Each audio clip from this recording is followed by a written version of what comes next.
अच्छे मार्क्स लेने के लिए आपने कोटेशंस देनी है, फ्लो चार्ट बनाने हैं, और खास तौर पे अगर थ्योरी के अबाउट पूछ रहे हैं तो आपने बताना है कि उसने ये थ्योरी आखिर दी क्यों, वजह क्या थी। अब हम आ जाते हैं जो हमारा पहला वेस्टर्न फिलोसफर है, प्लेटो। उसके ऊपर आ जाते हैं। प्लेटो के हवाले से मैंने पहले भी बताया था कि जब भी मैं फिलोसफर स्टार्ट करवाऊंगा। अच्छा, मेरी आवाज आ रही है, साफ आ रही है? बताएगा कोई? अच्छा, मैंने बताया था कोई भी मैं फिलोसफर आपको पढ़ाऊंगा तो फिलोसफर का यूं होगा, सबसे पहले हम एमसीक्यूज को कवर करेंगे, जो हमारे 20 मार्क्स हैं वो हमारे जाए ना हो। तो प्लेटो की जो डेट ऑफ बर्थ है वो है 4 and 27 BC, और इनकी डेथ होती है 3 and 47। ठीक है जी, और ये एथेंस में पैदा होते हैं। अच्छा, एथेंस, यहाँ पर ना एक बात बताता चलो, ग्रीक्स की ना, यहाँ पर हम दो ट्राइब्स को पढ़ेंगे, एक है एथेंस, एक है स्पार्टन्स। एथेंस और स्पार्टन्स जो थे आपस में, एथेंस और स्पार्टन्स एक दूसरे के मुखालिफ थे, हालांकि दोनों थे ग्रीक्स। तो अच्छा जी, तो इन्होंने ना पढ़ा था किसके पास? इनके जो टीचर थे वो थे सेक्रोटीज। सेक्रोटीज जिनका आपने अक्सर पढ़ा होगा कि वो जहर का प्याला पीकर उन्हें वो दी गई थी, एक वो सजा दी गई थी। तो ये सेक्रोटीज इनके टीचर थे। ठीक है जी। After the execution of Socrates, Plato left Athens. अब ये एथेंस जो इलाका था, अच्छा मेरी ना यहाँ पर थोड़ा सा लाइट का इशू हो रहा है, कल भी था, अगर ये बंद हो जाए तो फिर ये समझ जाइएगा कि लाइट चली गई है। बहरहाल मैं इसे जल्दी कवर अप करने की कोशिश करता हूँ। तो ये सेक्रोटीज, अब जो प्लेटो है वो सेक्रोटीज के स्टूडेंट थे। मेरी लाइट का काफी इशू है तो मैं इस वजह से थोड़ा सा परेशान हो रहा हूँ कि लैपटॉप का कुछ बेड़ा गर्क ना हो जाए। अच्छा जी, ये जो है ना, he belong to royal blood of aristocracy from his mother's side. अच्छा, ये जो प्लेटो थे, इनके फादर की डेथ हो चुकी थी, और इनकी जो मदर थी वो जो एथेंस की पार्लियामेंट थी, उनका ना ये उनकी ये मेंबर थी।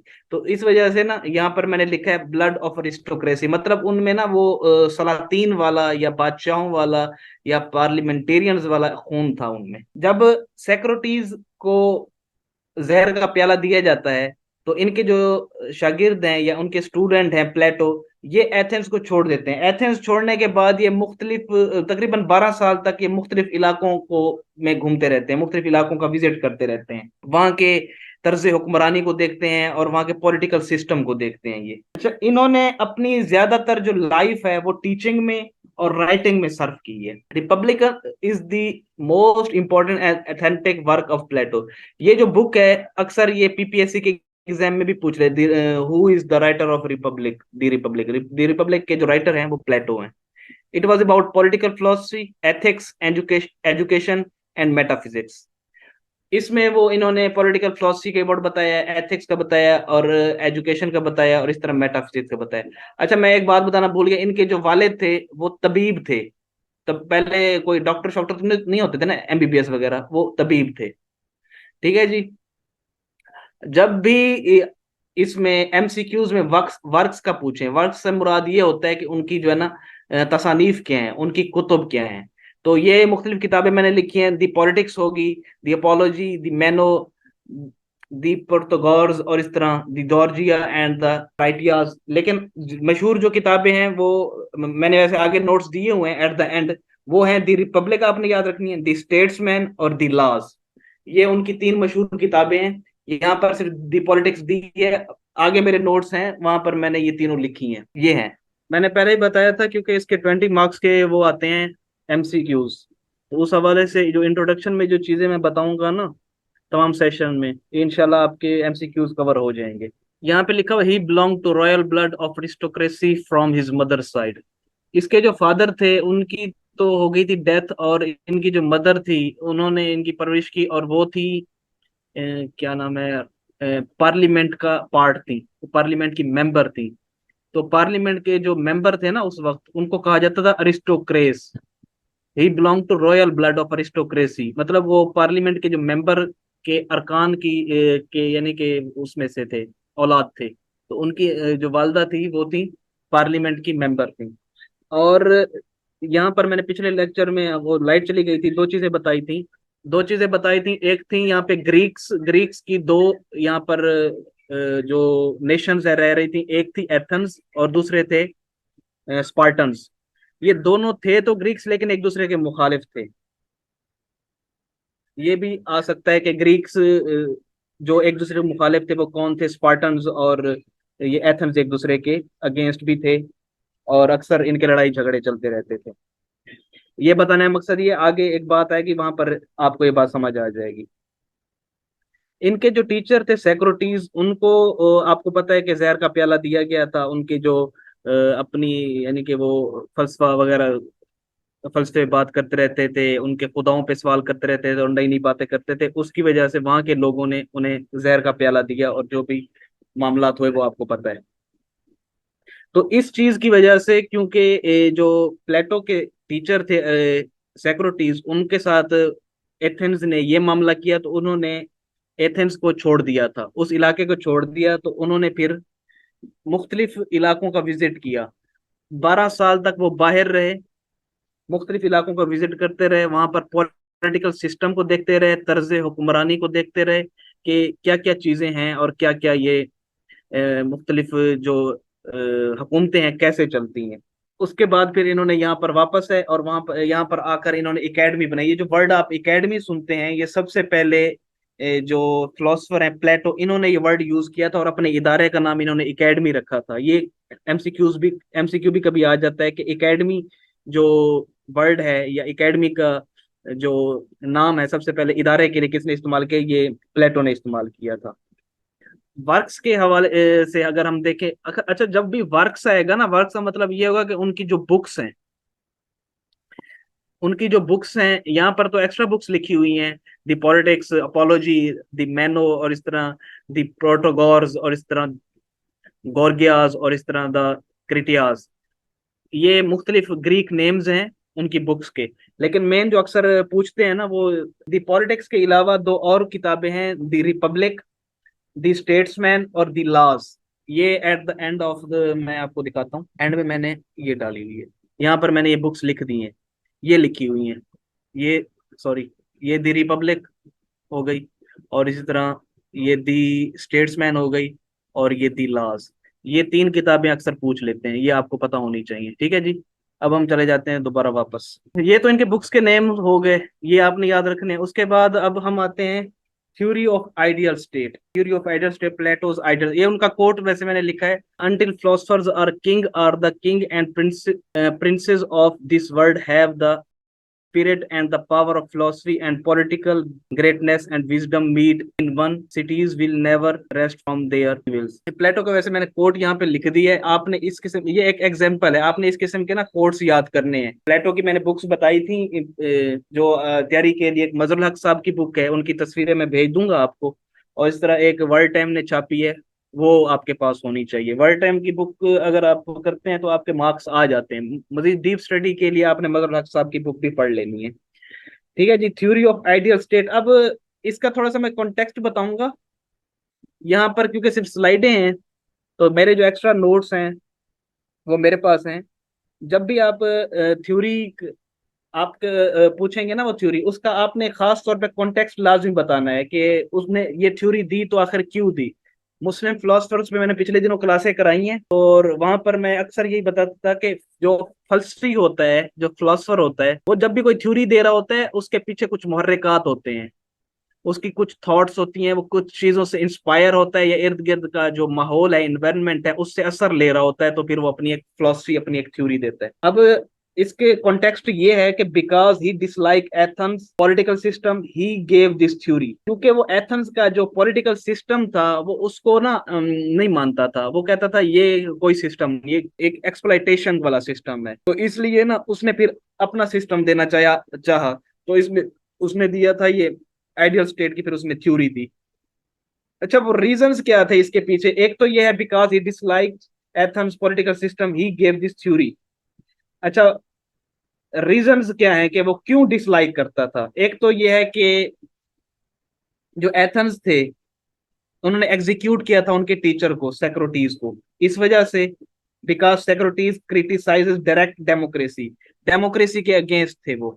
कौन? सेक्रोटीज, जिसको आप सुकरात कहते हैं उर्दू में। वो अगेंस्ट थे डेमोक्रेसी के। और इसी तरह यहाँ पर सिर्फ डेमोक्रेसी मैंने लिखा, इसके अलावा वो उनके खुदाओं पर बातचीत करते रहे, उनके पॉलिटिकल सिस्टम पर बात करते थे, जिस पर फिर उन्हें जो है ना सजा दी गई थी। एक तो ये रीजन थी कि वो डिसलाइक करते थे इस इनके पॉलिटिकल सिस्टम को, और दूसरा he dislike the Athens because Athens lost the war by Spartans. ये मैंने ऊपर बताया था कि स्पार्टन्स, और ये मैं बता रहा हूँ आगे आएगा। जो स्पार्टन्स थे और ये एथेंस थे, दोनों थे तो ग्रीक्स, लेकिन ये एक दूसरे के दुश्मन थे। और इन्हीं अपनी यानी कि पॉलिटिकल सिस्टम की वजह से, अपनी प्लानिंग्स की वजह से, जो कि वीक प्लानिंग्स थी, उनकी वजह से ये जंग भी हारे थे स्पार्टन से। That's why he developed the ideal state theory.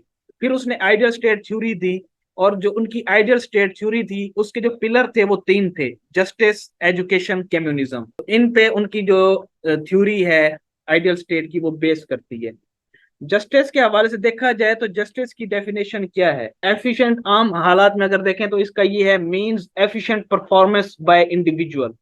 Justice को हम जब उर्दू में करते हैं तो ये अदल, अदल की तारीफ जब हम देखते हैं वो ये है कि जो जिसकी जगह है उसे वहां पे होना चाहिए, ये अदल है। अदल का उलट है जुल्म। जुल्म क्या है कि अगर एक चीज एक जगह पे फिट आ रही है उसे वहां से हटा दिया जाए, ये है जुल्म। ये मैंने वैसे आपको उसके फलसफे के लिहाज से नहीं, आमतौर पे जो मीनिंग्स जो लुगत में है वो मैंने बताए हैं। ये बताने का मकसद ये है, इसको मैं रिलेट कर रहा हूँ। अब प्लेटो ने जो बातें बताई हैं जस्टिस के हवाले से, वो आपने जहन में रखनी है। जो मैंने अदल का बताया, अदल क्या है कि जो चीज कोई शख्स जो या कोई शख्स या कोई चीज जो उसकी मुनासिब जगह है उसे वहां पे रहने दो। Plato's Republic called book on justice, इसकी जो बुक थी रिपब्लिक, उसमें ना जस्टिस पर इसने बात की है। Plato says that every individual has three basic instincts. उसकी इंस्टिंक्ट कहते हैं जिबिल्लत। प्लेटो कहते हैं कि हर इंसान की जिबिल्लत में ना तीन चीजें हैं: लस्ट है, करेज है, विजडम है। फिर है इनकी परसेंटेज, बाज में लस्ट ज्यादा होती है, बाज में करेज ज्यादा होती है, और बाज में विजडम ज्यादा होती है। Majority of society people have lust dominance. अब अगर हम सोसाइटी में देखें, किसी कॉलोनी में रह रहे हैं जी 100 बंदे, 100 बंदे में से ना वाइज लोग कम होंगे, करेज पीपल भी कम होंगे, और यानी कि परसेंट सबसे कम होंगे जहीन लोग, उसके बाद होंगे करेज वाले, सबसे ज्यादा होंगे लस्ट वाले। ये अब तीन चीजें आपने याद रखनी है जो उसने डिवाइड किया है इंसान की जिबिल्लत को, जो बेसिक इंस्टिंक्ट्स हैं जो, वो है लस्ट, करेज और wisdom. Lust, majority of society people have lust dominancy. Second largest people have courage dominancy. Least people have wisdom. कम लोग होते हैं जो ज़हीन होते हैं। कुरान मजीद में भी आया है, वो अक्सर हम ला यतफक्करून व अक्सर हम ला यफ़कुरून। उनमें से अक्सर हैं जो सोचते नहीं है, और उनमें से अक्सर हैं जो अकल नहीं रखते, और उनमें से अक्सर हैं जो ईमान नहीं लाते। अक्सर हम ला युमिनून, और अक्सर हैं जो ईमान नहीं लाते। ये चीजें थोड़ी सी रिलेट कर रहा हूँ ताकि आपको बातें याद हो जाएं। साफ ज़ाहिर है वो भी फलसफी ज़हीन लोग हैं, उन्होंने कुछ बातें की हैं, बेशक वो नॉन मुस्लिम थे, लेकिन डिनाइएबल तो नहीं है उनकी बातें ना। एनी हाउ, ये मैंने थोड़ा सा याद कराने के लिए आपको बताया था। प्लेटो यूज्ड ग्रीक वर्ड डाइकासीन। ये ग्रीक वर्ड है डाइकासीन फॉर जस्टिस। जस्टिस के लिए उसने वर्ड यूज किया अपनी बुक में, डाइक्यासीन और justice, which comes very near to the work morality और राइटियसनेस। ये डाइक्यासीन का मैंने आपको बताया, इसका मतलब अगर हम इंग्लिश में करें वो जस्टिस है, उर्दू में करें अदल है, और उसका अगर मीनिंग देखें मोरालिटी और राइटियसनेस। राइटियसनेस मतलब जो जहां है, जो जिसका हक है उसे वहां पे रखना चाहिए। ये इन बातों पे जो जोर दे रहा हूँ, आगे जब आप पूरा लेक्चर सुन लेंगे आपको पता चल जाएगा मैंने इन बातों पे बार बार जोर क्यों दिया है, कि जो जहां है या जिस चीज का हकदार है उसे वहां पे होना चाहिए। लास्ट, इन चीजों को आप माइंड में रख लें। मेरी समझ आ रही है, आवाज आ रही है कि थोड़ा सा मुझे बता दें, वो टेक्स्ट में बता दें। अच्छा, मैंने बता दिया लास्ट वाले मेजोरिटी में है, सेकंड नंबर पे करेज वाले हैं, और थर्ड नंबर पे हैं विजडम वाले। एक मैं मजीद कॉलम बना रहा हूँ, एक कॉलम मैंने बनाया लस्ट, करेज, विजडम, और एक बनाया है लास्ट के साथ मेजोरिटी लिख दिया, करेज के साथ सेकंड लिख दिया है। अच्छा, मैंने कॉलम बनाया एक लास्ट, करेज, विजडम का बना दिया, लास्ट के आगे मेजोरिटी लिख दिया, करेज के आगे सेकंड लिख दिया सेकंड नंबर पे समझने के लिए, और विजडम के आगे लीस्ट लिख दिया। और लास्ट वाले जो होंगे वर्कर होंगे, जो करेज वाले होंगे वो मिलिट्री में जाएंगे, और इसी तरह विजडम वाले रूलर बनेंगे, वो सूफिस्ट होंगे, वो फिलोसफर होंगे। ठीक है जी, ये तो थी जस्टिस की जो उसने डिस्क्राइब किया। जस्टिस को रिपब्लिक में अगर पूछ लेना आपसे कि जस्टिस को उसने कौन सी बुक में डिस्क्राइब किया था, वो था रिपब्लिक में।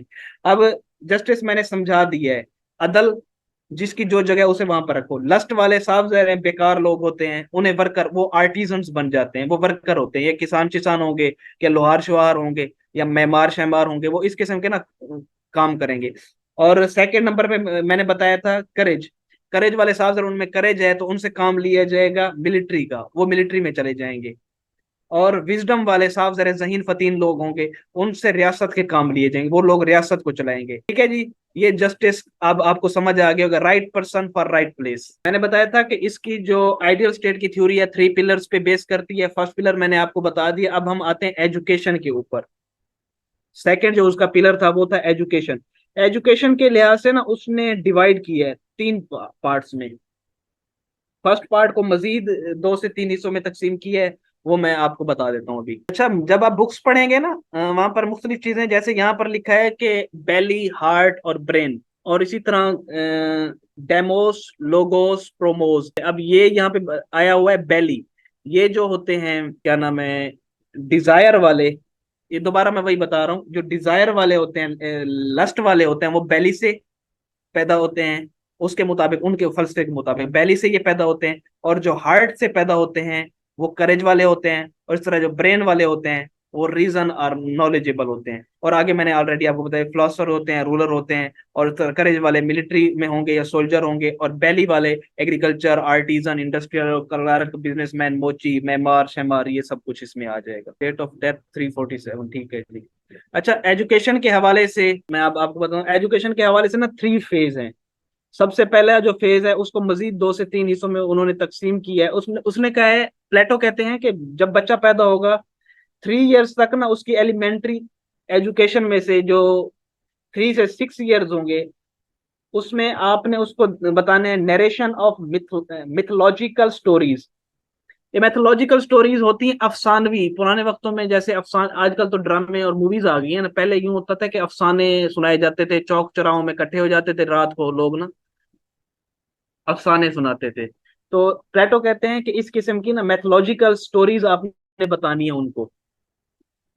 और उसके बाद रिलीजियस एजुकेशन आपने देनी है उनको 3 to 6 ईयर तक। ये मैं आपको एलिमेंट्री एजुकेशन उनकी बता रहा हूँ। फिर वो कहते हैं कि 3 to 6 ईयर्स तक आपने ये करना है। फिर 7 to 18 ईयर्स तक आपने उनको जिमनास्टिक सिखानी है। उसके अलावा रीडिंग करानी है। उसके अलावा राइटिंग करानी है। म्यूजिक उन्हें सीखना होगा। पोएट्री उन्हें सीखनी होगी, और मैथ। ये मुख्तलिफ सेक्टर्स हैं, इन पर ना इन्हें वर्क करना होगा।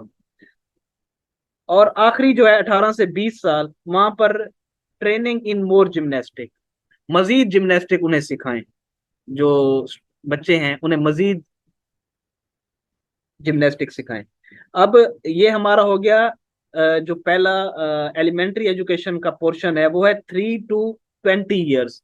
अब 3 से 20 साल तक मुख्तलिफ फिर 3 पोर्शन में उसने तकसीम किया, 3 to 6 year, 7 to 18 year, 18 to 20 year. अंदर जो सब्जेक्ट्स हैं या मुख्तलिफ स्किल्स हैं वो मैंने आपको बता दी हैं। अब वो कह रहे हैं कि जो 20 के बाद ना अब होगा टेस्ट। अगर टेस्ट क्लियर कर जाते हैं, ठीक है जी, अगर वो टेस्ट क्लियर कर जाते हैं तो वो आगे चले जाएंगे, मजीद एजुकेशन हासिल करेंगे, मजीद तालीम का उनका सिलसिला जारी रहेगा।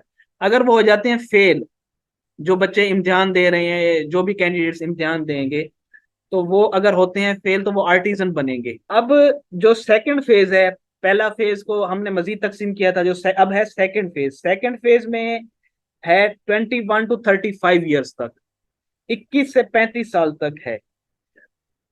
21 से 35 साल तक क्या होगा, दे will be given advance military training. अब उनको एडवांस मिलिट्री ट्रेनिंग दी जाएगी। मिलिट्री ट्रेनिंग के बाद क्या होगा, दे will be taught basic philosophy, basic science, basic mathematics. Science सीखेंगे, मैथ सीखेंगे, और इस तरह फलसफा सीखेंगे वो मिलिट्री के बाद। ठीक है जी। अब जो है ना 35 साल की उम्र में इनका दोबारा एग्जाम होगा, अनदर एग्जाम। अगर ये होते हैं फेल, जो कि मेजोरिटी होंगे, ठीक है नहीं, काम के लोग कम ही होते हैं, अक्सर लोग बेकार होते हैं। जो अब दोबारा, पहले मैंने बताया था अक्सर जो होंगे ना वो पास नहीं कर सकेंगे और वो आर्टिजन बन जाए। कुछ होंगे जो एग्जाम को पास करेंगे और आगे उनका मैंने प्रोसेस बताया 21 to 35 ईयर्स तक, वो जो भी मैंने बताया कि मिलिट्री, फलसफा, बेसिक साइंस, बेसिक मैथमेटिक्स, वो अब इनका दोबारा इम्तिहान हो रहा है। अब दोबारा जो इम्तिहान हो रहा है, दोबारा एग्जाम हो रहा है। अब अगर ये क्लियर करते हैं तो ये जाएंगे मिलिट्री में। और अगर वो मेजोरिटी है जो वो पास नहीं कर पाती ये, तो वो जाएंगे आर्टिजन में, जैसे पहले ऊपर वाले आर्टिजन में गए थे जो पास नहीं हुए थे। ठीक है जी। अब जो अब अगला जो फेज है, थर्ड फेज, 36 to 50, इनमें से कुछ जो है ना अगले फेज में आ जाते हैं, वो मजीद पढ़ते, एडवांस फिलोसफी पढ़ेंगे, एडवांस मैथमेटिक्स पढ़ेंगे, एडवांस साइंस पढ़ेंगे। ऊपर क्या मैंने बताया था, बेसिक फिलोसफी, बेसिक मैथमेटिक्स और बेसिक साइंस।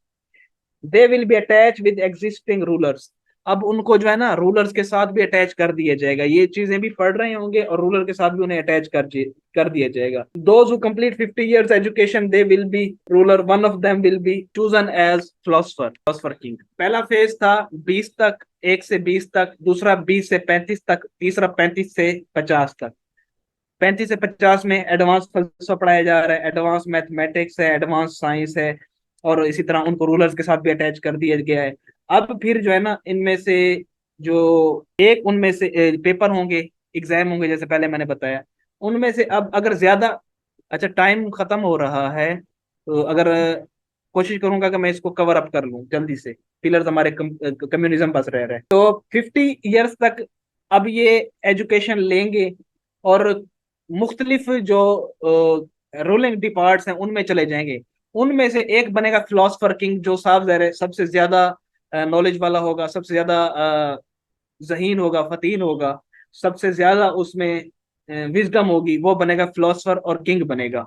तो वो चलाएगा हुकूमत को।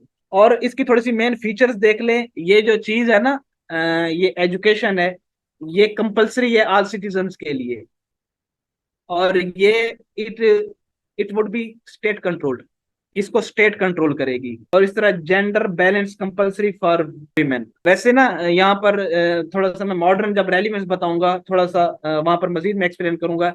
यहाँ पर औरतों के लिए भी ये होगी, क्योंकि according to him women can get education, join military and can rule. Plato के मुताबिक वुमेन एजुकेशन भी लेंगी, ज्वाइन मिलिट्री, मिलिट्री भी ज्वाइन कर सकती हैं, और अगर वो 50 साल तक अपना वो एजुकेशन का जो पीरियड है वो कंप्लीट करती हैं, तो वो रूलिंग डिपार्ट में भी आ सकती हैं, रूलर भी बन सकती हैं, फिलोसफर भी बन सकती हैं। थर्ड पिलर था communism. According to him restrictions on upper two classes. अब ये अपर टू क्लासेस कौन सी हैं? एक है फिलोसफर, एक है जो करेज वाले हैं, मिलिट्री। यहाँ पर उन्होंने कुछ कम्युनिज्म बताई। कम्युनिज्म किस हवाले से? Communism of property and communism of family. According to Plato, they can't buy property, they can't mean to say military और रूलर वो प्रॉपर्टी नहीं खरीद सकते। कम्युनिज्म ऑफ फैमिली भी होगी। उसके पीछे इनका थोड़ा सा बता देता हूँ। उसका मकसद ये था कि प्रॉपर्टी जब वो लेंगे, जैसे हमारी फौज के मुतालिक कहा जाता है कि भाई कोई बिजनेस ऐसा नहीं है जो इन्होंने ना छोड़ा हो। जब ये इन चीजों में आएंगे, साफ ज़ाहिर है असल हदफ है, जो असल मकसद है, असल असल जो एम है, उससे हट जाएंगे, मेन जो चीज है। तो उसके पीछे भी इनकी यही फलसफा था कि इन ये प्रॉपर्टी बाय नहीं कर सकते। प्रॉपर्टी, इनका कोई घर नहीं होगा, इनकी कोई प्रॉपर्टी नहीं होगी। हाँ, ये स्टेट इनको ना देगी और वो उनकी मिल्कियत नहीं होंगे। तो इस वजह से उन्होंने कहा था कम्युनिज्म ऑफ प्रॉपर्टी, इन पर इनकी मिल्कियत नहीं होगी प्रॉपर्टी के ऊपर। हालांकि इसके नुकसानात हैं, क्रिटिसिज्म है इसके ऊपर। According to Plato, they can't buy property, property नहीं खरीद सकते जी। Communism of family, they would not allow to have private family. अब वहां पर यूं था कि इनके ना फैमिली भी नहीं होगी, मतलब उनकी बीवी नहीं होगी परमानेंट।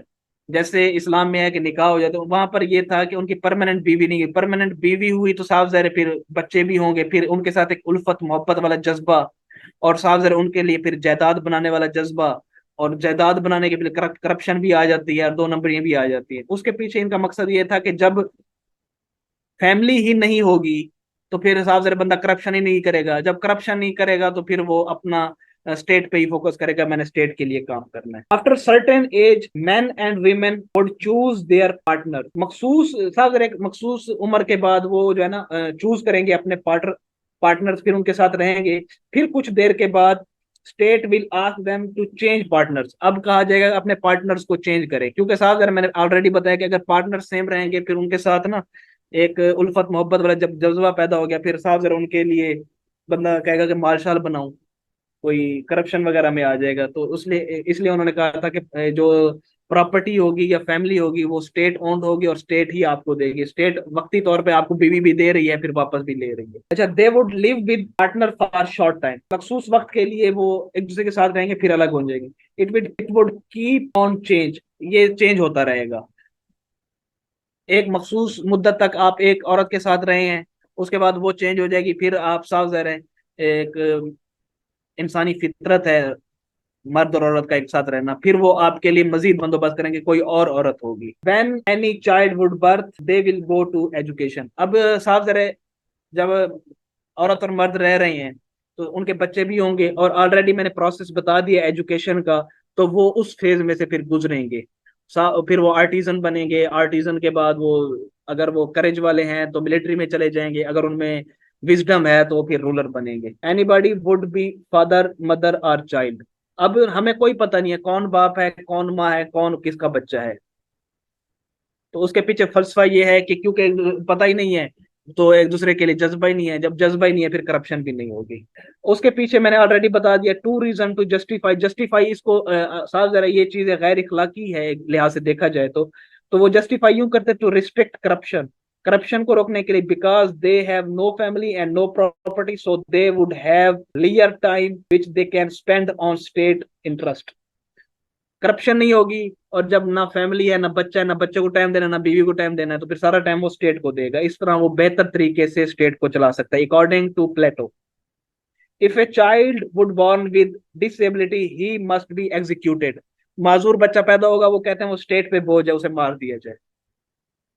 ये थी कम्युनिज्म। थोड़ा सा मैं जल्दी से बता देता हूँ relevance to modern world. Modern world से ये रेलिवेंट कैसे है, यहाँ पर अगर देखा जाए फेमिनिज्म भी है। औरत मार्च का आपको पता होगा, 8 मार्च को बड़े जोर शोर से एहतजाज वगैरह होते हैं औरत मार्च के। यहाँ पर औरत के हकूक का भी ध्यान रखा गया। मैंने ऊपर बताया कि women can get education, can go to military, can also become a ruler and can run government. वो रियासत के अमूर भी सरंजाम चला सकती है, मिलिट्री में भी आ सकती है, और एजुकेशन भी उसके लिए लाजिम है। ये फेमिनिज्म के हवाले से अगर देखा जाए तो ये जदीद जो मॉडर्न वर्ल्ड है उससे ये रिलेट करती है उसकी बात। He prevents early child marriage, marry after 21। साहब जरा 3 ईयर्स टू 20 ईयर्स तक मैंने बताया कि उसने एजुकेशन लेनी है, उसके बाद ही अगर पास होता है तो आगे एजुकेशन कंटिन्यू करेगा, अगर पास नहीं होता आर्टिजन बनेगा और तब उसकी शादी का मामला हो सकता है। तो मॉडर्न वर्ल्ड भी ये कहती है कि जब बालिग हो जाए तो फिर उसके बाद शादी कीजिए। अब मॉडर्न वर्ल्ड के मुताबिक बालिग जो हो रहा है वो 18 के बाद हो रहा है, हालांकि ये एक अलग बात है कि कब बालिग हो रहा है। शनाख्ती कार्ड आईडी कार्ड बन रहा है 18 में, तो 18 के बाद ही बालिग हो रहा है तब भी शादी होनी चाहिए। और इस तरह कंपलसरी एजुकेशन, इस्लाम भी यही कहता है तलबुल इल्मी फरीज़तुन अला कुल्ली मुस्लिम, इल्म का असूल मार्ग दोनों पर है। और इस तरह मॉडर्न वर्ल्ड भी यही कहते हैं कि औरतों को भी तालीम हासिल करनी चाहिए, और प्लेटो भी कहते हैं कि औरतों को तालीम हासिल करनी चाहिए। The concept of right man for right job, modern world भी यही कहती है कि भाई जो सही बंदा हो, जो जिस चीज का अहल हो, उससे ही वो जो अमूर हैं वो देने चाहिए ताकि वो चला सके। अच्छा, the concept of right man for right job हो गया। His education based on discovering aptitude, ये जबरदस्त चीज है जो हमारे पाकिस्तान में नहीं, फॉरेन कंट्रीज में जाएं तो वहां पर काउंसलिंग है।